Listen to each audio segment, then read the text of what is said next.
Hey friends, welcome to my video for the second half of March of Cosmic Somatic Astrology.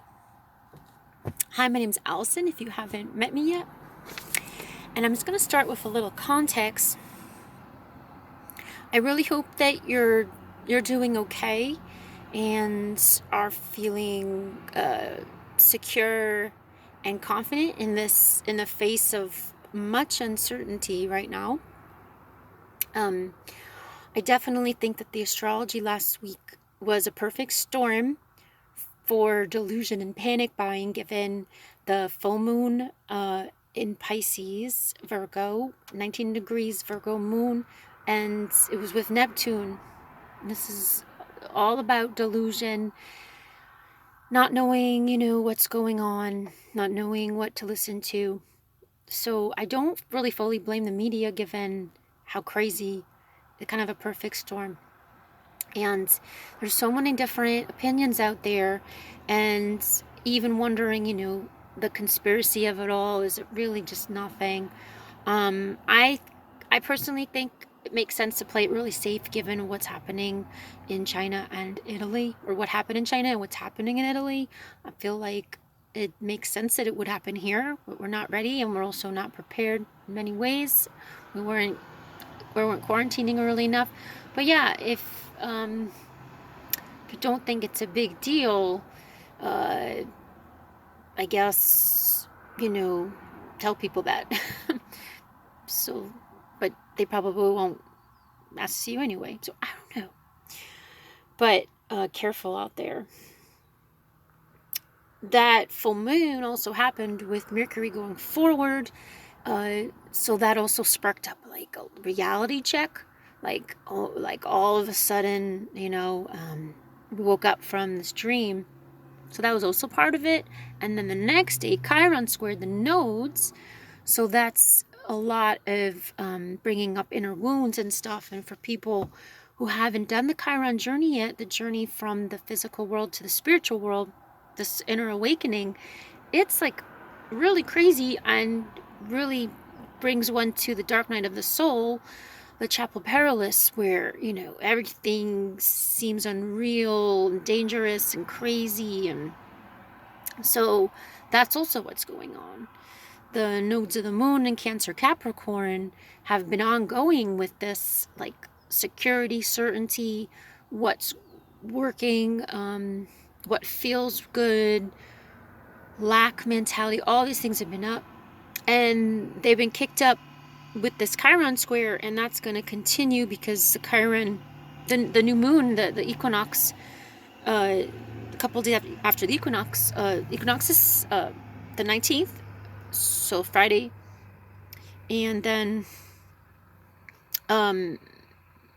the sun will meet Chiron, will meet Chiron at 4 degrees in Aries, and that's going to square the nodes. So that's more of this Chiron square, and people really having a huge reaction and going through, that's going to bring up healing stuff for people. They're going to maybe need to go through, maybe you're having one too, maybe you're sick, something else, maybe you're wondering you have the virus, maybe this is making your other health concerns come up because you're worried about your immune system. There's so much to it. I know I started to get sick a couple nights ago, and I got really worried, and then I found out I couldn't even get tested for the virus because they're not doing testing where I am, and I just didn't know what to do. But then I just took triple care of my health, and then I've been fine. So it's like wondering if it wasn't hypochondria, but it was weird. So yeah, this is going to keep going on. So we're going to have this, I think, repeated cycle of like stuff looking like worse and worse. But then intermittently, there's these amazing things happening because Jupiter and Mars are traveling through the end of Capricorn, activating this Capricorn energy, the Saturn-Pluto, conjunction. And that's going to be like a reality check. Like, do you have everything prepared and ready? And are you able to pivot with this, like for your business, if everything was just canceled, if you're worried about payments, money, blah, blah. So you're going to have these reality checks. You want to use them. The fear stuff is a good thing to be like, well, what can I change? Because you got to move quickly right now. So I'm not talking about acting out of fear. I'm talking about being smart and really using these energies. So really that being available, because that's what's happening. It's available because Jupiter is going to make everything seem bigger than it is, but it's also going to give you good ideas to what to build in Capricorn. And then when Jupiter meets with these outer planets, you're going to see stuff happen, and you're going to see maybe loose ends that you can fix.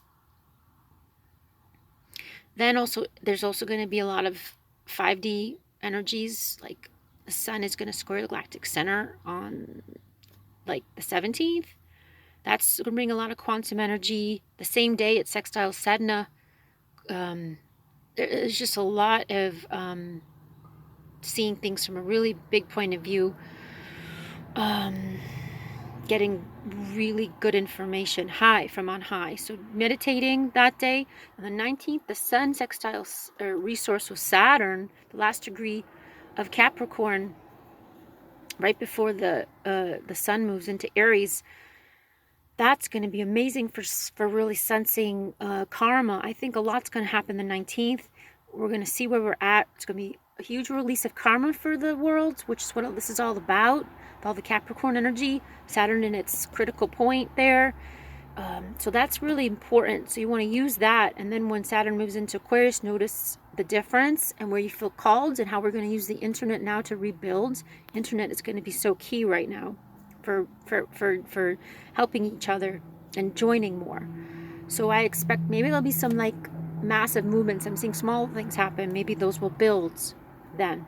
That's the 22nd. Saturn moves into Aquarius. Okay. Talked a bit about the new moon on the 24th already with Chiron. That's with Pholus and Quaoar. This Pholus has been involved too. Pholus Quaoar have been involved on the 9th with the Chiron square. So that's actually addiction. So really healing, also like overdoing it, addiction. That's also coming into play. The Quaoar is bringing in quantum thought. So all these new energies to deal with. That's a centaur planet, so dealing with how to handle lower chakras. So that's happening. Wisdom, how to deal with your shadows, okay? I'm going to fast forward. Mercury leaves its shadow on the 29th, late on the 29th, at 12 degrees Pisces. Mars moves into Aquarius. It's also on the 30th. And then Mars, Saturn have a resource on the 31st. That's really important. Not a resource, it's conjunction, Mars Saturn conjunction on the 31st. So the 30th, 31st, you're going to see a lot about the new age again then come in. I'm going to set this off now so it doesn't get too long. But I'm just wishing you all the best, and hope that you feel balanced, hope that you feel secure, hope it's not too crazy out there, and you have what you need and are feeling good about how this new era is going to be for you. And okay, talk to you soon. Thank you. Oh, I have readings available, but not really right now. I might have some short readings available at the end of the month, but really mid-April if you want to book. That's when I'm done with my school program, and I'll be doing this hopefully. Maybe I'll be doing this full time again, and that would be great. So yeah, you can also just book me or ask me for Reiki healing, like by donation, because that'll really help move everything. I put up a free meditation just for today up. I'll link that as well. Check my Facebook page, Instagram for that. Join my Patreon. Get new and full moon readings and lots of cool stuff like the meditation I did today. All right, signing off. I'm going to leave you with a Marnie, sleeping Marnie. Bye.